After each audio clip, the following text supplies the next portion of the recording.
All right, so today we're diving into some seriously cool stuff.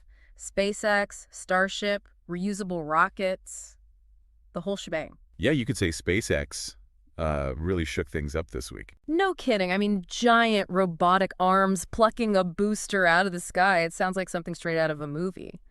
When I sent you those articles, were you as floored as I was? Oh, absolutely. It's definitely one for the history books. Yeah. Sunday, October 16th, 2024, Boca Chica, SpaceX launched their Starship system. That's the Super Heavy booster and Starship spacecraft all together. Exactly. Fifth high-altitude test flight. And they managed to snag that massive Super Heavy booster right out of the air after it released the Starship. Hold on, this wasn't one of those scaled-down prototypes, right? This was the full-size Starship. Oh, yeah, the real deal. All 400 feet of it. 400 feet? That's got to be, what, taller than the Statue of Liberty? Oh, yeah. It's designed to eventually get us to the moon, Mars, beyond even. It's hard to wrap your head around something that big, you know. But this test flight, this catch, it's a pretty big deal for reusable rockets, wouldn't you say? Huge. This is what Elon Musk has been working towards for years. Imagine rockets being like airplanes, making return trips instead of being tossed out after each launch. Like, can you imagine if they just chucked airplanes away after every single flight? Air travel would be ridiculously expensive. Exactly. And that's basically what we've been doing with rockets forever. And it's a huge part of why space travel has been so crazy expensive. But SpaceX wants to change all of that. So cheaper space travel. All right, I get it. But how does this actually affect, people like me? Will this change things here on Earth? No, it definitely has the potential to. I mean, cheaper and more frequent access to space. That opens up all kinds of possibilities. For starters, think about scientific research. More telescopes, more of those cool robots driving around on other planets. Exactly. And with that comes new discoveries, new tech.even, stuff that could benefit us right here on Earth. Like, remember all that cool stuff NASA came up with? You mean like what, memory foam mattresses and scratch-proof glasses? Exactly. That all came from space exploration. And with these reusable rockets like Starship, we could see those kinds of breakthroughs happening way more often. It's amazing how solving problems in space leads to inventions that help us out here too. Yeah, and it's not just about science either. SpaceX wants to put humans on the moon permanently, go to Mars, maybe even make us a multi-planet species. It sounds like something out of Star Trek, But after this latest test flight, it's getting harder and harder to think of it as science fiction. Right. Speaking of which, can we talk about those robotic arms for a second? The chopsticks. That whole system is incredible, and it's all thanks to that Mechazilla launch tower, right? Mechazilla. They really need to work on that name. But yeah, it sounds like it's a pretty important piece of the puzzle. Totally.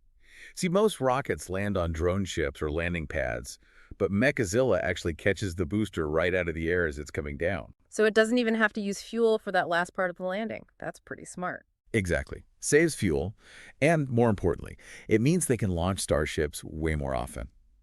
SpaceX thinks they might be able to get a launch off every 30 minutes with this thing. Every 30 minutes? You're kidding. That's insane. It'd be like catching the bus to space or something. It's a wild idea.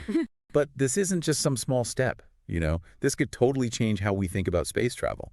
So SpaceX has big plans and they're making serious progress. But what about right now? Are there any projects in the works that could use this technology? What are they actually planning to do with Starship? Well, they've already got one major customer lined up, NASA. NASA. Are we talking about sending astronauts up to the International Space Station in a Starship? Not quite the ISS. Starship could get there, sure, but they're aiming a little higher. Think moon. Think Mars. Now we're talking.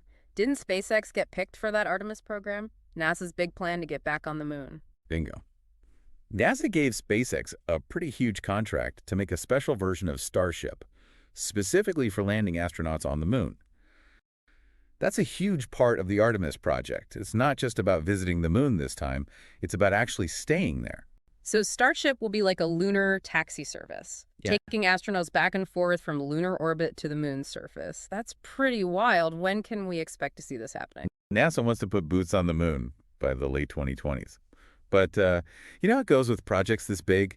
Delays happen. Even if it takes a bit longer, though, it's still way ahead of where we thought we'd be just a little while ago. And once they've got this whole moon landing thing down, is Mars next? Isn't that the ultimate goal? Elon Musk has been very upfront about wanting to make humanity a multi-planetary species. He sees Mars as our first off-world colony. And from what I've seen, SpaceX is serious about this. They're pouring tons of resources into making it happen. So for our listeners who've been following along on this SpaceX journey, what's the main thing to take away from all of this? I think the biggest thing is that we're at the very beginning of a completely new era of space exploration. What SpaceX is doing with Starship, this whole reusable rocket thing, it's a total game changer. It's about making space something anyone can reach, something that doesn't cost a fortune, and ultimately, something that we can do without harming our planet. Which opens up, well, you could say it opens up an entire universe of possibilities. An entire universe of possibilities. I like the sound of that. And you know what? That brings up one last thought for everyone listening. We've been talking a lot about space travel, but what about using all of this back here on Earth? Could we use this incredible tech, this rapid reusability, and other industries? Could it help us solve some of the big problems we're facing down here, like climate change? Now that's something worth thinking about.